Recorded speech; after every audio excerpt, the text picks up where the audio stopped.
So tell us about the history behind, or the story behind Black Swan and how it got started. My business partner Ryan Stokes and I were teachers together, and as soon as we met, we found out we both homebrewed, and so that was a common connection, and we made a lot of beer together, tried new beers together, and then it took a few years. I think Ryan initially said, do you think it's possible to start a brewery? And I think from the beginning I thought it wasn't possible. So I guess it had been a few years of home brewing, and then the home brewing got serious, and Bruce was he'd be getting up at 3:34 in the morning before going to school and brewing a batch of beer, and working his long days there, and then coming home and finishing up, and so I think at that point we were saying, let's actually try to make a go of this. But then as time passed, we kept talking about it, and an opportunity kind of arose to buy some equipment, commercial-sized equipment. We went after that deal and talked to our wives about it, and they were supportive. That deal actually fell through, but then it kind of dawned on us that if a setback like that was going to keep us from moving forward, we shouldn't have been moving forward in the first place.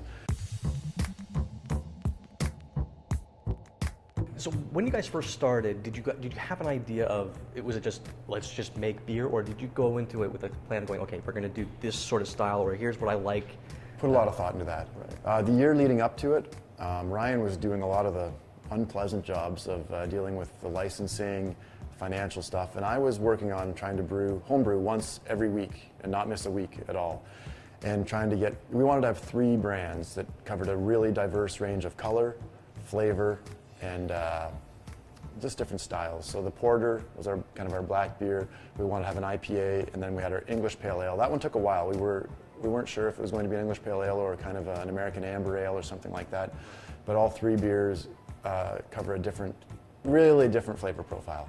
Our sour would be kind of our most interesting, most sort of out there beer, I guess, that we've done so far. And how would you describe that to someone who may not try it, or who's probably interested in just getting into sours? Well, it doesn't taste like beer. It doesn't taste like beer, really. It's very light. It's very effervescent. It's got a low alcohol percentage. It's very tart, which is a totally different flavor profile for a lot of beer, compared to a lot of beer. Instead of using hops to sort of balance the sweetness, we use a bacteria that causes a tartness to sort of balance it. So yeah, it's just a very different style of beer that's been around for hundreds of years. It's an old German style called Berliner Weisse. Yeah. The porter came out really strong, but I think the English Pale Ale, it has been our best seller for the first year and a half. The IPA is really climbing now. And we continued to change our recipes, and we will continue to change our recipes just to make them either better for the way that we grow as beer drinkers, but also times change and trends change. I've even seen in the past 2 years, 3 years, what people are looking for in an IPA has changed. Yeah. And so we're always going to be just changing the recipes ever so slightly to try to get it where we want it. You're downtown Stratford. It's a nice, quiet little place. You've been open for almost 2 years now. Did you have an idea of where you wanted to be, or was there a lot of decision that went into picking that location? It was a big decision. Obviously as a startup, cost is one thing to consider.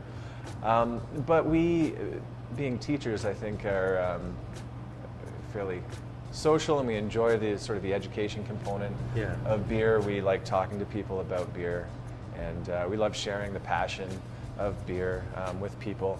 So having a location that allowed us to do sort of a front retail store and to have a tasting room was a very important thing to us.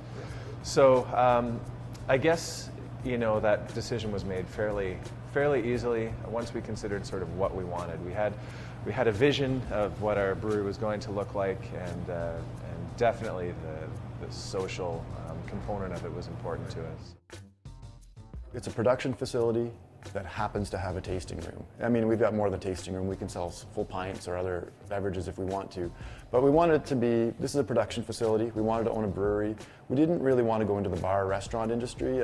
Plus, our best customers are the bars and restaurants of Stratford, so we don't really want to compete with them. As you can see, it's fairly rustic, I guess might be the word, or it's obviously productive. We haven't spent a lot of money on the finishing touches, because and people like that. I think they enjoy coming in here. They can see us working away back there. I think they enjoy the sights and sounds of real brewing happening, and it's just a very casual place. Sometimes we have music on, sometimes it's not. It's just people chatting. So the vibe is it's pretty low key and comfortable. Talk to us about the going forward and the plans you guys have, and sort of where you see this going. It's tough to say. We talk about it almost every day, what the next steps are going to be. Obviously, we'd like to make a bit more beer and sell more beer. We're probably pretty close to maximum capacity for this space. We could buy new tanks for this space and brew more, but it would only maybe get us 50% more, and then I think we might outgrow this space. Right. So those are big decisions to make. We still want to be either downtown or on a major artery in Stratford. We really like that idea of being a visible presence in Stratford, and we're ecstatic with where things are right now, but expansion is definitely in the cards for us. We're trying to figure out now what we'd like our brewery to look like over the next few months and years. We have a lot of decisions to make, but fortunately, because we've been so well supported, we're able to have those thoughts. So.